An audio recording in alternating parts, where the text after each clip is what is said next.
listening to Harrowsmith Radio. Hey there, I'm your host, Wayne McPhail. This episode is about the 5 H's. First, there's the H in healthing.com, a website that amplifies the voices of those living with diseases and disorders and who are looking for options for healthy lifestyles. The next of the 5 are the 4 H's in the 4-H Club of Canada. So, 5 H's, 6 if you count Harrowsmith, which we do. By the way, if you want to read Harrowsmith magazine instead of listen to it, you can subscribe to the print version online at harrowsmithmag.com. And you can find Harrowsmith magazine on selected newsstands across Canada. But for now, settle in for the next half hour of Harrowsmith Radio.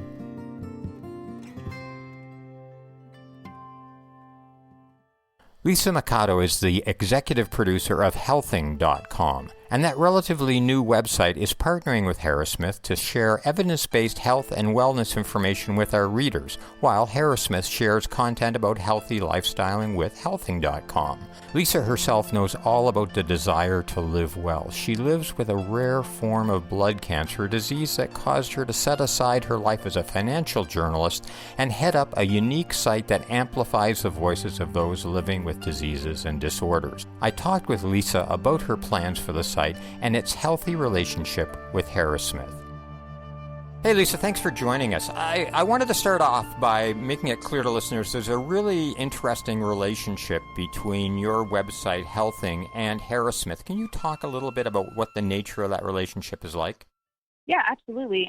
So I've been a long-time subscriber of Harrowsmith, and as a journalist, really interested in the whole idea behind sustainable living and the environment, and basically wellness, health and wellness, and using your environment to maintain your health. And so when I started at Healthing, I thought, wow, that would be a really cool partnership, So while we're doing the medical sciencey side of being healthy and navigating your health, that we support Harrowsmith's content in terms of that whole environmental sustainable living wellness part as well. And so on Healthing, we feature regularly Harrowsmith stories that have to do with things like healthy drinking or sustainable living in terms of what to plant in order to maintain your health, and nutritious vegetables and fruits. And so and we've managed to come together in a really cool way. We've got a lot of great feedback from readers how Harrowsmith's content really provides a bit of a break from all the medical stuff, but also just insights into what people are doing to maintain their health other than what comes in a bottle. Great. Okay, thanks for explaining that. Now I also need you to explain what the hell is Healthing. Like, Healthing isn't a word. How did the site get to be called Healthing? It totally isn't a word. I know. Hopefully we're starting something. Originally, it started off as a bit of a play on the other term, adulting. We wanted to really focus on how health isn't a passive thing. So Healthing sounds like an action word. We've gotten a lot of letters from people saying, it's not a verb. But actually, if you think about it, especially in these times, it's super, super important for people to advocate for their health as opposed to being a passenger. So we stuck with Healthing. Basically, our mission is to give Canadians, the information and education that they need to do exactly that. So to take an active role in taking care of themselves, looking after their loved ones, and maintaining, really strong, empowered relationships with their healthcare providers. Right. I really like the idea, the term you use of that somebody isn't a passenger in terms of their health. And so let's talk a little more about the idea of this sort of volitional healthcare, of taking charge and taking responsibility for your own health as opposed to putting it into the hands of somebody in a white lab coat. Mm-hmm.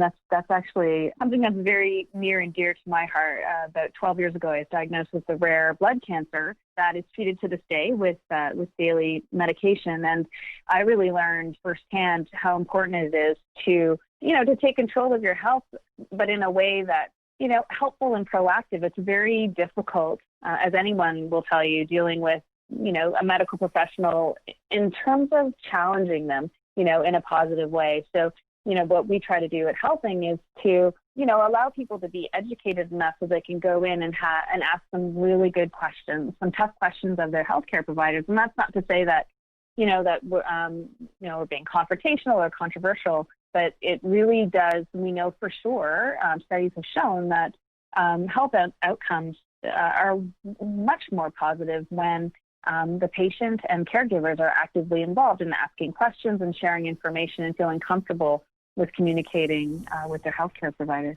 So how do you square the circle of it? I mean, when I talk to healthcare professionals, and I'm sure you hear it as well, that the last thing they want is some patient coming in, with sheets of paper referring to Dr. Google. Like that's sort of their hell day when that happens. So how do you buffer that, and how do you manage that so you're not just being annoying, seeming to know everything, and at the same time taking charge of your own health? So I would actually shift the focus of that question it's more over to the healthcare provider, because I think that, sure, from a healthcare provider's perspective, sure, it's annoying if someone comes in and says, hey, I read this on the internet, this is what I think I have, or you're not giving me the right medication because this is what Google says. But I think the flip side of that is, and this is really, really important for people who provide care, is that if you're not listening to your patients, most of them are going to do their own thing anyways, or they're going to believe what's on Google. So really the onus, I believe, has shifted to healthcare professionals and doctors and nurses to listen to that information, maybe open-minded about it, and it's and play a critical role in pointing patients in the right direction. So explaining why the medication they've chosen is a good fit for them, and explaining why the information that they're bringing is wrong or not quite accurate. So I think that people in general will go ahead and do what they think is right despite what their healthcare provider says. So let's talk about patients who do what they think is right and how Healthing deals with that. Because, I'm thinking back a while back, there was a lot of anti-vaccine activity in the U.S. and in Canada. A lot of people who were looking on the internet and thinking that vaccines cause autism, all sorts of nonsense like that. So on Healthing, how do you balance people's desire to take charge of their own health care, but at the same time, folks who are finding stuff that really isn't helpful? Yes. So that's always a challenge, with anything involving people in general, right? I mean, everyone's going to have a different perspective. And we do get a lot of pushback on some of our pieces that have to do with vaccines or even alternative health, vitamins. I mean, there are people who just dance to a different drum. I mean, from our perspective, the way we deal with that is we just continue to provide wholesome information, right? So not necessarily shedding opinions necessarily, I would say, but we're hopefully providing enough information and education and anecdotes. I mean, one of the things that a big part of our mission is to amplify the patient's voice. And, we're hoping that when people read about, the average person, like someone who's just like them, who's experienced something in health, we're hoping that maybe we're changing some perspectives by doing that. So when you talk about anecdotes, are we talking about anecdotal evidence as opposed to scientific evidence, or how are you terming anecdote? Great question. So actually, I mean patients who talk about their experiences, and their stories. And so using people who are actually living with, it could be a certain illness or a condition, or maybe they're caring for somebody, or maybe they've had an experience. For example, I mean, you brought up anti-vaccine. I mean, what if we could feature somebody who perhaps had a negative experience by not having a vaccine? The other side of that is sometimes we just let the story play out by itself. So if there's someone who's, an anti-vaxxer, for example, we would let them tell their story. And then often we can either sort of present the alternative argument with data or just let other readers do the commenting. Sometimes that helps too. Right. So how do you, again, I'm trying, I mean, you're in a very, I think, a very difficult position as a journalist, as a website that's in the public, to wrestle with this sort of nexus, the sort of friction point between the healthcare system and the general public. So how do you act as an amplifier for the public and for individuals fighting for their own medical treatment, and not be an activist for that same group? That's a really good question. I would say that we don't try to separate those two things necessarily. I do think that information is very, very powerful, but what's even more important is that lived experience, and that's very powerful. So I'm hoping that by giving people the time and the space to talk about their lives and their lived experience, their experiences with healthcare providers and health, that we are in fact doing that. We're advocating, but not, outwardly, right? We're helping other people do the advocating for themselves and then also for other people in their communities. Right. So I want to go back to the idea of lived experience and talk about your lived experience, because you're a journalist. In your past, you were a financial journalist for Rogers and then did some freelance. So that's a big shift from going from finance to healthcare. So was there sort of the experience of having cancer and living with cancer, was that a sort of a light on the road to Damascus moment for you? Or tell me a bit about that. Yeah, absolutely. And it sounds so cliche, right? Because when people, have a scary experience, they often say, "Oh, it changed my life," or it, forced me to reconsider, my future path. And it really did. And actually for me, the way it came about was I was so afraid of dying. Like I couldn't get it out of my head that I'd be living with cancer. Cancer is something that, people consider as a death sentence. And for many people it is, although more, as more research is being done and we're learning more about it, a surprising amount of people live with cancer.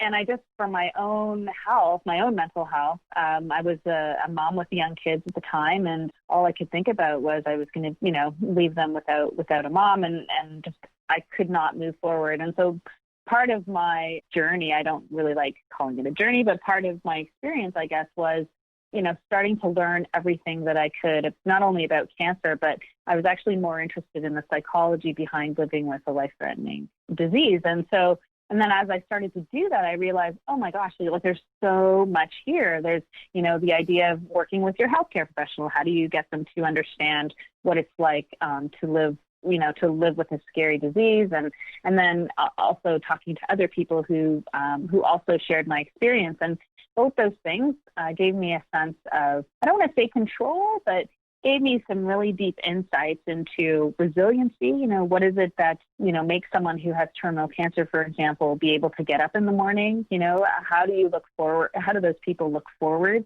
And then also from a knowledge point of view, writing about this stuff has really helped me feel like, I'm actually a little bit more empowered and I can ask those good questions of my doctors and I feel a little bit, a little less powerless, I guess. And so that really was the key thing that made me kind of step away from financial journalism. And I have to tell you, health journalism, way more exciting.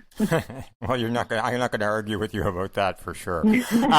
So you didn't come to healthing directly from finance. Tell me about how the rest of the trip from your illness to where you are now. So I moved away from financial writing and got into health writing. And at the same time, I started a nonprofit group called the Canadian CML Network. And the type of leukemia that I have is actually a rare form of blood cancer. That at the time when I was diagnosed, there wasn't another patient group. There weren't many resources. Even the clinicians that I spoke to, because it was so rare, they basically would Google my disease, and I just thought, wow, this is so bad. And so I founded a nonprofit. There are only 5,000 people with CML in Canada, so it's a very small group. But I spent almost a decade, working with people who were diagnosed and their families, and we would have conferences and meet regularly to sort of talk about the uncertainty of living with cancer and how everybody is faring. I'm very fortunate over the last 12 years or so. My medication has been very effective. But occasionally medication stops working and it doesn't work for everyone. And so we do have people in our group who go on to have stem cell transplants, which is another big deal. And so I did that for many years. I still do it. It's actually what I call my other job. And then when Postmedia started talking about launching a health sort of an advocacy website, I thought, oh my gosh, this is such a great opportunity. It's one of the challenges that I have as a patient advocate is it's very difficult to get the patient voice out into the mainstream press. Very easy, within all of these little disease communities that exist out there. But unless, there's something awful happening in a disease, we very rarely hear about it in the big, from the big media outlets. And so I thought this would be a great way to start, a larger and a more general conversation with, just Canadians in general about what it's like to live with illness. Because eventually, there are very many of us will have some sort of health experience, whether or not it's ourselves personally, or it's with a loved one or a child. And so I think that these are all issues that we should be talking about on in the mainstream, as opposed to just keeping them isolated in these little silos.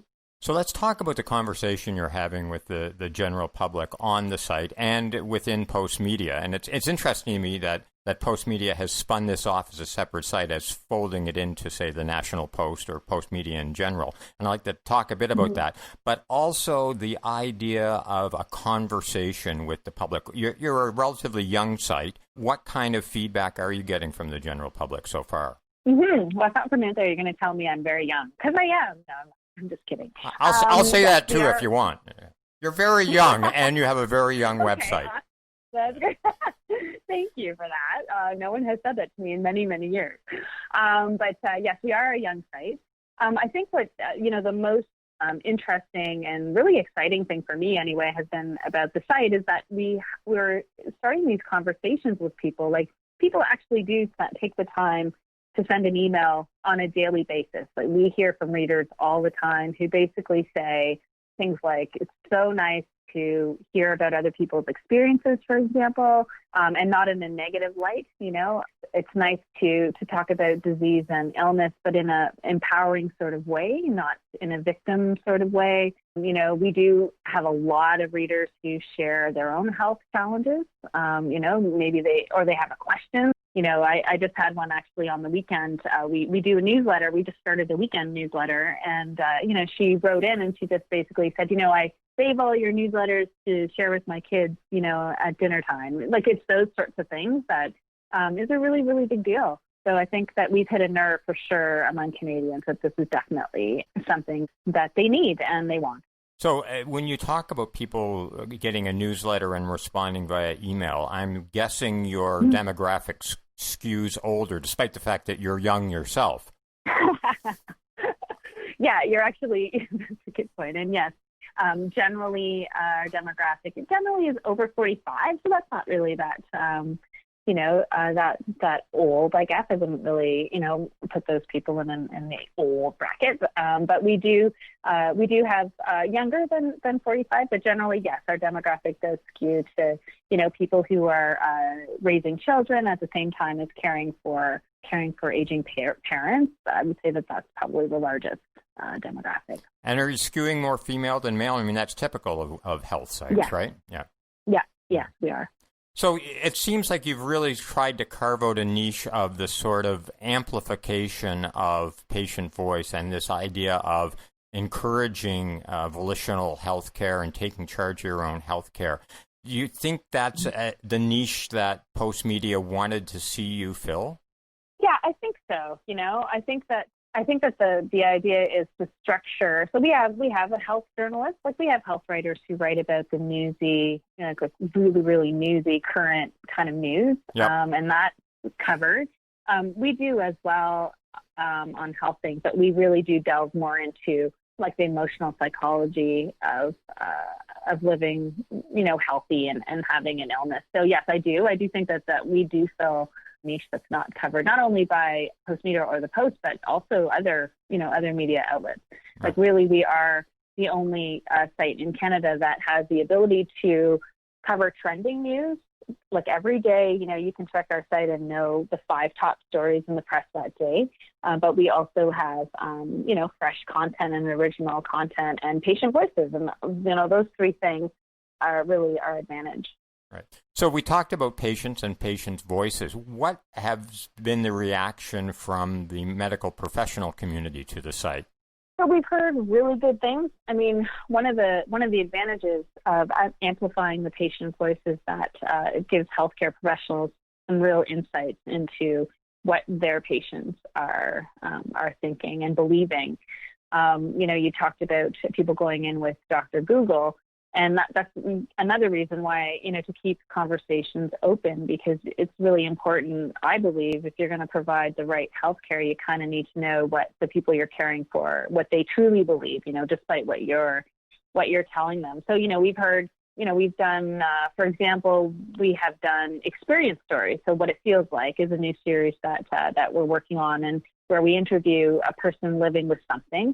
And we get at the dynamics of the disease and the science of the disease, but we also get at what is, for example, one of the questions is, what is the most inappropriate thing someone has ever said to you, regarding your condition? And one of them was pulmonary hypertension. And we were talking to the I'm not going to call her a patient, I'm going to call her, a person living with pulmonary hypertension, and talking about a tube that she has in her chest. And so we were, just going through, like, is that painful? How do you wear a bikini, for example? Do your kids wonder what that is? And, and we did have feedback from a few medical professionals who said, oh my gosh, I had never, I didn't think about the whole bikini thing, apparently the bandage is huge. Is there a way to make the bandage smaller? Those sorts of questions that a patient, who's often very lucky to be alive, wouldn't think about, you wouldn't think of asking your healthcare professional, hey, do you think you could trim this bandage a little bit so it looks better and, with my bikini? Right. But, these doctors are reading these stories and thinking to themselves, oh, I hadn't even thought of that. Right. Well, it sounds like you've got a really healthy relationship with healthcare professionals, certainly a healthy relationship with the audience that you're aiming for, folks that are living with disorders and diseases. And it's great to see that you also have a healthy relationship with Harrowsmith. So thanks for explaining a bit more about the site and about the relationship, and good luck with it in the future. That's great. Thank you, Wayne. Thanks for having me. That was Lisa Machado, living well in Toronto. Stephanie Nagelschmitz is the chair of the Canadian 4-H Foundation and is on the board of 4-H Canada. She's also an avid 4-H'er herself. 4-H is like the Madonna or the Lady Gaga of youth clubs. It has rural roots, but it's reinvented itself over the decades, but it's kept some of its core principles intact. I chatted with Stephanie about those changes and what's remained the same. Here's our conversation. Stephanie, thanks very much for joining us. When I was young, 4-H was very much an agricultural club and a very rural club. And I think its roots came from trying to encourage, back at the turn of the 19th century, young folks to encourage their fathers and mothers to adopt some of the new agricultural practices. But when I look at the 4-H website and annual report and magazine, it feels like 4-H has dramatically morphed and changes from province to province, country to country, decade to decade. Can you talk a little bit about how you hold on to your roots and at the same time adapt to the changes in geography and generations? I think you've hit the nail right on the head. When we look at how 4-H looks today and how the youth programming at 4-H is today, it is a clear reflection of the generation we're serving today.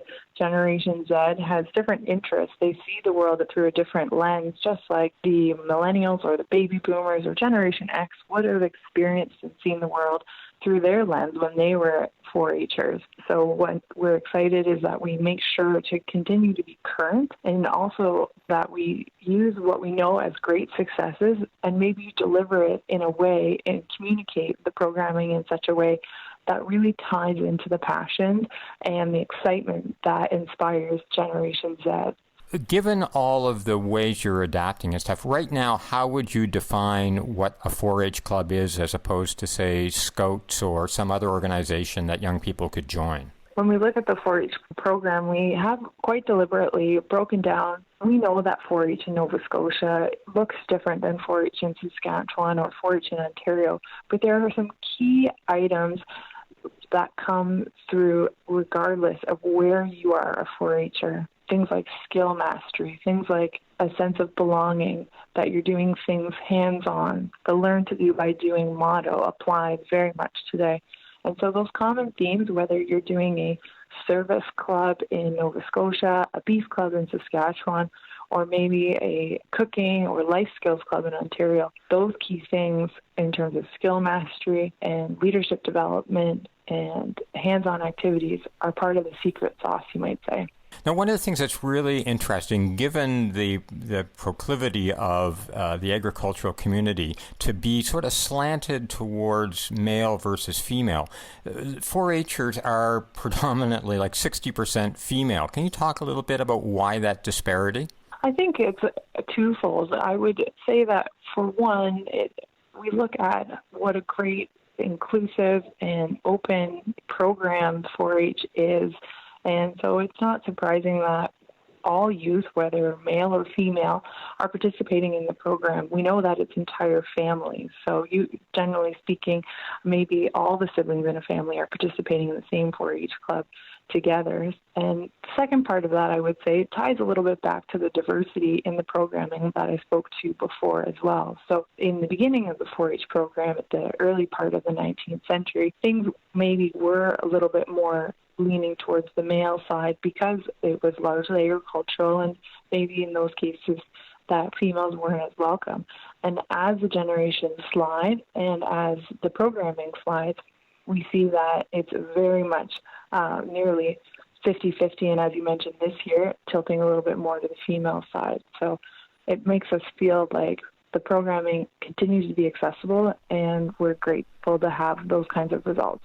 Are you hoping that over time the urban demographic, the Gen Z folks in the urban areas are going to come to 4-H, or are you quite happy with the mix of rural, farming, urban that you've got now? I think, to be honest, if every youth in Canada wanted to be a 4-Her, I think that would be terrific. In my own personal experience, I got so much out of the 4-H program that has helped me in my adult life. And whether you're rural, urban, suburban, agricultural background or not, I think if you're excited about learning new skills and being on some hands-on learning, I think the 4-H program is a great fit for anyone who wants to be there. That was Stephanie Nagelschmitz, an excellent example of the crop of citizens 4-H has produced.